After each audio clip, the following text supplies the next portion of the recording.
మహాశివరాత్రి పరమశివునికి ఎంతో ప్రీతికరమైన రోజుగా మన ధర్మశాస్త్రాలు చెబుతున్నాయి. ఆ రోజు ప్రతి ఒక్కరూ ఉపవాసం, జాగరణ ఉండడం, రోజంతా శివనామ స్మరణతో గడపడం, ప్రదోష వేళయందు శివుని అభిషేకించడంతో పాటు విశేషించి శివుడికి బిల్వార్చన, రుద్రాభిషేకం వంటివి చేయడం శ్రేయస్కరం. ఉపవాసం అంటే ఉప ప్లస్ ఆవాసం, అంటే శివనామ స్మరణతో శివుడికి దగ్గరగా ఉండడం. ఈ పర్వదినాన ఎలాంటి ఆహారం తీసుకోకుండా శివుడిని పూజించడం, అభిషేకించడం వంటివి చేయాలి. ప్రస్తుత రోజుల్లో ఆరోగ్య పరిస్థితుల దృష్ట్యా ఆహార నియమాలు పాటించలేని వాళ్ళు ద్రవ పదార్థాలతో శంకరుని అభిషేకించిన ప్రసాదాలతో ఉపవాస నియమాలను భక్తి శ్రద్ధ పాటిస్తే పుణ్య ఫలితం దక్కుతుంది.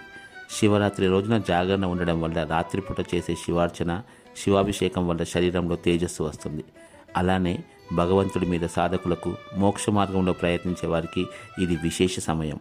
అలాగే గృహస్థులకు ఆయురారోగ్యపరంగా, పుణ్యార్చన పరంగా శుభ ఫలితాలు లభిస్తాయని ధర్మశాస్త్రాలు పేర్కొంటున్నాయి.